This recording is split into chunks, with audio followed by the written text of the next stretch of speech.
안녕하세요. 서귀포시 양승철 소아청소년과 의원 양승철 원장입니다. 오늘은 신생아와 영아들의 수면 교육에 대해서 말씀드리려고 합니다. 신생아들은 거의 두세 시간마다 계속 깨가지고 이제 젖을 달라 그러고 엄마들이 잠을 못 자게 만들죠. 그리고 생후 2, 3개월이 되면 이제 어느 정도 수면 리듬이 생기기 시작하는데 이렇게 아이들이 잠을 깊이 잘 잘 수 있고 밤중에 수면을 잘 취하게 하려면은 어떠한 방법을 취하는 것이 좋을지 그 수면 교육에 대해서 말씀드려 보도록 하겠습니다.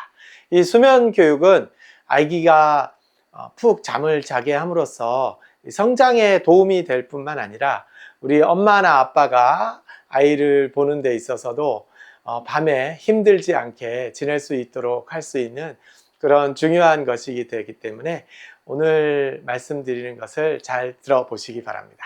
먼저 아이들이 정상적인 수면 시간을 보면은 자는 시간은 보통 만 6개월 전에 아기들은 개월수 플러스 3을 하면 보통 평균 값이 됩니다. 물론 아이들마다 차이가 많기 때문에 이것은 언제든지 달라질 수는 있습니다. 그렇지만 보통 2개월 정도면 플러스 3을 해서 보통 5시간 정도는 밤에 잠을 잘 수 있어야 되고요. 5개월이면 8시간을 통잠을 잘 수 있어야 정상적인 것이라고 볼 수 있겠습니다. 그러나 신생아는 아기 시간에 맞춰서 자야 되고요. 자다 깨면 먹이고 하루에 8번에서 12번까지 수유를 해야 되기 때문에 이 시기에 다른 수면 교육이 크게 중요하지 않지만 생후 2개월부터는 이 수면 교육이 굉장히 중요하다고 하겠습니다. 그리고 신생아 같은 경우에는 4시간 이상 자면서 깨어나지 않는다면 깨워서 먹이는 것을 권장을 드리고 있습니다. 보통 생후 6주부터는 이제 8시에서 9시경에 잠들 수 있게 하는 것이 좋고요. 생후 2개월이 되면 보통 5시간 먹지 않고 잘 수 있고 6개월이 되면 보통 9시간에서 10시간을 밤새 거의 먹지 않고 잘 수 있게 됩니다. 그리고 9개월이면 밤새 먹지 않는 것뿐만 아니라 낮에도 낮잠 자는 시간이 오전 1시간, 오후 1시간 정도 이렇게 낮잠 자는 시간도 많이 줄어들게 됩니다. 그리고 오후 낮잠 자는 시간은 가능하면 오후 4시 이전에 하게 하여서 밤에 잠자는데 방해가 되지 않도록 해야 되겠습니다. 이렇게 아이들이 잠을 잘 때 충분한 수면을 잘 취할 수 있도록 하는데 가장 중요한 7가지에 대해서 오늘은 말씀을 드려보도록 하겠습니다. 첫 번째는 수면 교육은 가능하면 빨리 시작하시는 것이 좋은데 물론 신생아부터 하는 것은 아니고요. 수면 리듬이 생성이 되는 생후 50일에서 60일부터 바로 시작을 하시는 게 좋습니다. 가능하면 늦어도 2개월이 넘지 않았을 때 이 수면 교육을 해주시는 것을 권장을 드리고 있고요. 그리고 이 수면 교육을 할 때 가장 중요한 것 중에 하나가 잠잘 수 있는 환경을 조성해 주는 것입니다. 이 환경이라는 것은 간단하죠. 밤에는 어둡게 해주고 낮에는 밝게 해주라는 것입니다. 밤에는 불을 확실하게 끄도록 하고 소음이 들리지 않도록 해주는 것이 좋고요. 낮에는 이 등만 꺼주고 들어오는 햇빛에 의한 불빛 정도는 완전히 막거나 그러실 필요는 없습니다. 그래서 환경 조성을 잘 해주시는 게 굉장히 중요하고요. 그리고 너무 덥거나 너무 춥지 않게 그리고 건조하지 않게 하는 것도 중요하겠죠. 그리고 베드타임 루틴이라 그래서 수면 의식이라는 것을 하게 되면 도움이 많이 될 수 있는데 이것은 꼭 하시는 게 좋습니다. 이 수면 의식이라는 것은 아기가 수면을 취하기 전에 같은 시간에 반복적으로 이것을 시행함으로써 아기가 이런 것이 있으면은 이제 자야 될 시간이구나 하는 것을 자연스럽게 느끼게 해주는 것이 되겠고요. 보통 잠들기 1~2시간 전에 목욕을 먼저 시키고 그리고 기저귀 같은 것을 갈아준 다음에 몸에 건조하기 전에 바로 로션을 바르면서 가볍게 마사지를 해주고 그리고 나서 충분한 수유를 시키도록 합니다. 그래서 충분한 수유가 끝나고 난 다음에 수유 후 15분 정도의 이 수면 의식을 이제 시행을 하게 되는데, 잠들지 않은 상태에서 같은 잠자리에 눕혀서 해주는 것이 가장 좋습니다. 예를 들면 자장가를 불러준다든가 이런 것이 되겠죠.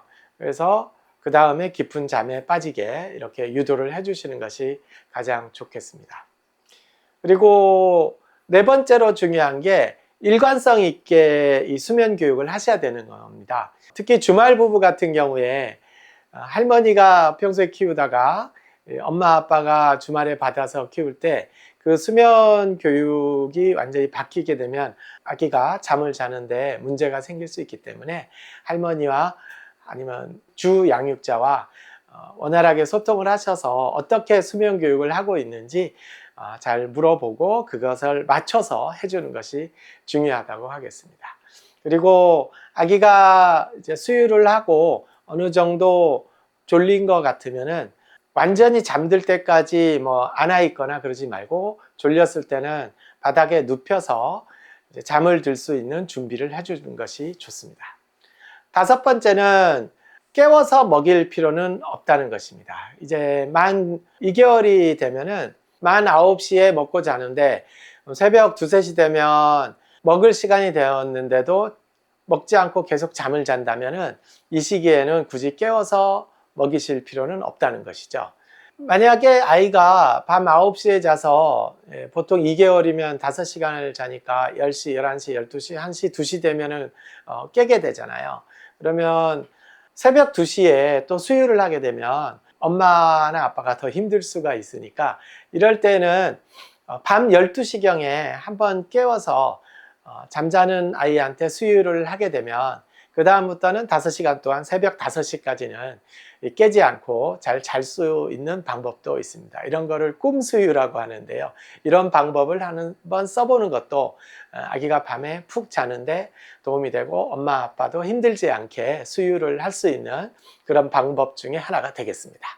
그리고 여섯 번째 팁을 말씀드리겠습니다. 여섯 번째 팁은 자야 할 시간인데 깨어나서 울거나 보챈다 그러면은 이때 바로 수유를 하지는 말라는 것입니다. 아기들은 이 수면의 텀이 굉장히 짧습니다. 보통 성인 같은 경우에도 이제 얕은 잠에 들었다가 깊은 잠에 들었다가 얕은 잠에 들었다가 깊은 잠에 들었다가 이런 게 자연스럽게 반복이 되거든요. 그리고 아기들도 그런 수면 리듬은 마찬가지로 형성이 되어 있습니다. 잠시 얕은 잠을 오는 시기에 와서 살짝 깨어가지고 칭얼거린다면은 이때는 바로 수유를 하지 말고 스스로 잠이 들 수 있는 시간을 어느 정도 주시는 것이 좋습니다. 근데 5분, 10분 이상 기다렸는데도 점점 울음소리가 커지고 완전히 깨어났다 싶으면 그때는 가벼운 수유 정도는 하실 수가 있겠습니다. 즉, 줄 수는 있는데 조금만 주도록 하고 스스로 잠이 들 수 있는 시간에 여유를 주고 주라는 것입니다. 그리고 아기가 얕은 잠 때문에 살짝 깨어났다고 해서 이렇게 토닥이거나 말을 건다거나 안아준다거나 그러면 완전히 깨어버릴 수 있기 때문에 그때 수면 리듬이 깨어지니까 이런 거를 주의를 하셔야 되겠습니다. 그리고 공갈 젖꼭지를 사용하는 것도 이때는 도움이 될 수 있습니다.